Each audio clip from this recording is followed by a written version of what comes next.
बेरान जी भलाल साहब भैया का स्वागत जोरदार ताली बजाएंगे। छिंदवाड़ा के शेर आज से उरुबुरु होने के लिए मंच पर आ रहे हैं। बेरान जी भलाल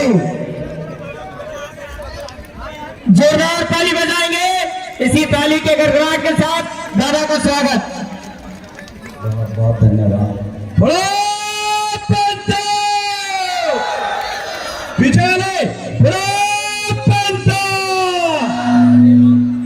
जो जमीन सरकारी है वो जमीन हमारी है। लिखा है ना, यहाँ लिखा है सरकार देश की चालक है और आदिवासी देश का मालक है। देश की चालक है, आदिवासी इस देश का मालक है।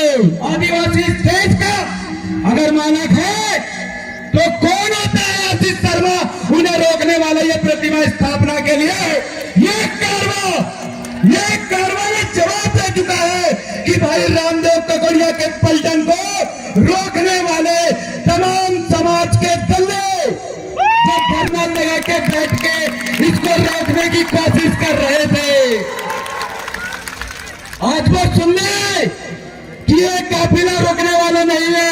वो सुन ले वर्तमान सरकार और उनकी करनी सेना, बजरंग दल और विश्व हिंदू परिषद अगर आदिवासियों को उंगली अगर आदिवासियों की करी तो याद रखना, जिस दिन आदिवासी अगर अपनी औकात में आ गया तो वो अपनी मालिकियत याद करके तुमको खदेड़ना का काम करेगा। ये लाख करनी का सेना आरक्षण के विरोध में भोपाल में मच्छर की तरह, बंदर की तरह, कंगारू की तरह कितना ही फुदक लो, ये आदिवासी है, इस देश का मालिक है। तुम जितना दबाओगे जनता उतनी ज्यादा बोलेगी कि आदिवासी इस देश का मालिक है, आदिवासी इस देश का मालिक है, आदिवासी इस देश का मालिक है।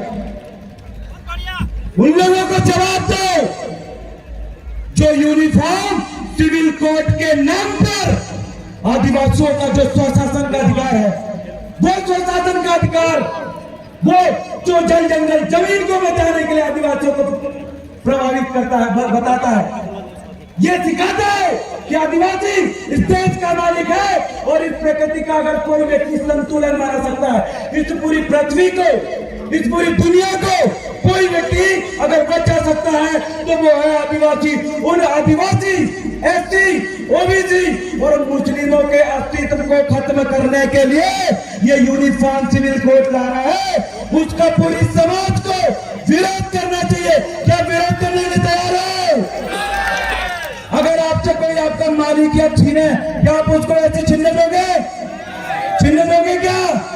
अरे यहाँ के नमूने लोग, यहाँ के वो विधायक तो इन प्रतिमा को रोकने के लिए, प्रतिमा अनावरण को रोकने के लिए ला के कोशिश करी, रामदेव भाई के ऊपर फर्जी मुकदमा डाला, रोक पाए क्या? नहीं। प्रतिमा लगाने से रोक पाए क्या? नहीं। कभी रोकेंगे ये लोग? नहीं। ये समाज कभी रोकने वाला नहीं है। इस बात को उनको समझाना चाहते हैं और बताना चाहते हैं। आखिरी बात, हमारे 5 साथी डॉक्टर आनंद राय, डॉक्टर अभय होरी, इंजीनियर बिलेश खराड़ी और इसी के साथ साथ बीमारी में का एक साथी को पूरे 1.5 महीनों से जेल के अंदर बंद करके रखी इस सरकार ने।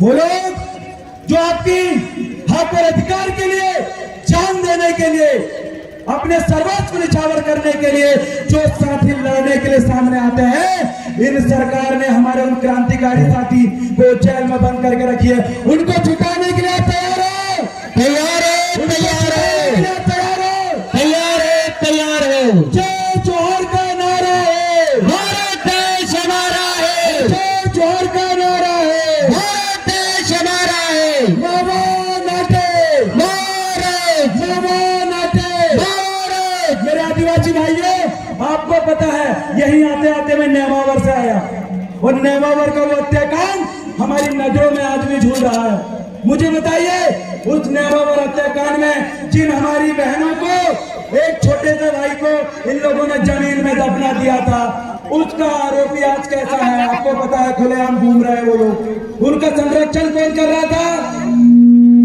कौन कर रहा था संरक्षण? आपको पता है आरोपियों का संरक्षण कौन कर रहा था? एक बार जोर से नाम लेकर बताओ, उसको आज आवाज पहुंचनी चाहिए वहां तक। कौन कर रहा था? जोर से बोलो, जोर से बोलो, जोर से बोलो। आशीष शर्मा। और ऐसे लोग, आशीष शर्मा जैसे लोग, ये मात्र खाते गांव में नहीं, हरियाणा गांव में नहीं, पूरे मध्य प्रदेश और पूरे देश के अंदर रहते हैं, जो एसटी एससी ओबीसी के साथियों के ऊपर जब भी अन्याय अत्याचार होता है, इनको कहीं गोली मार दी जाती है, इनके महापुरुषों की प्रतिमा तोड़ दी जाती है, इनके जो विद्यार्थी है, पढ़ने लिखने वाले हैं, उनके ऊपर झूठे मुकदमा दर्ज कर जो होते हैं, वैसे ही आशीष शर्मा जैसे लोग चुंगली मार के आपके बीच में बैठे हैं। सर्वप्रथम अगर आपको अपने मकसद में सफल होना है तो सर्वप्रथम ऐसे लोगों को जो चुंगली मार के बैठे, इनको उखाड़ने का काम आपको करना पड़ेगा। करोगे कि नहीं? करेंगे करेंगे करेंगे। इसका जवाब आपको कैसे देना है, रामदेव भाई ने आपको बता दिया है, समझा दिया है। मैं अपने भाषण को ज्यादा लंबे ना खींचते हुए आपको बताना चाहता हूँ और समझाना चाहता हूँ कि आदिवासियों का अस्तित्व को खत्म करने के लिए जैसे छिंदवाड़ा जिले के अंदर ये लोग सिंचाई कॉम्प्लेक्स करके लेके आ रहे हैं। और सिंचाई कॉम्प्लेक्स कहाँ बन रहा है आपको पता है? जो 5वीं अनुसूची क्षेत्र है, जहाँ पेशा कानून लागू है। माननीय मुख्यमंत्री कहते हैं कि पेशा कानून से आपको, पेशा कानून आपको स्वशासन का अधिकार देता है, आपके हाथ में शासन सत्ता करने का अधिकार देता है। आज इस मंच के माध्यम से मैं पूछना चाहता हूं माननीय शिवराज सिंह चौहान से कि बवानी में एक कलेक्टर महोदय ने पेशा कानून की बात नहीं मानी, तो इससे क्या साबित होता है कि पेशा कानून के नाम पर, स्वशासन के नाम पर हमें सिर्फ झुनझुना पकड़ाने का काम किया है। इसलिए मध्य प्रदेश के अंदर ऐसे लोगों को भी उखाड़ कर फेंकने का काम आपको करना पड़ेगा, नहीं तो ये लोग जमीन जायदाद आपके बचने नहीं देंगे।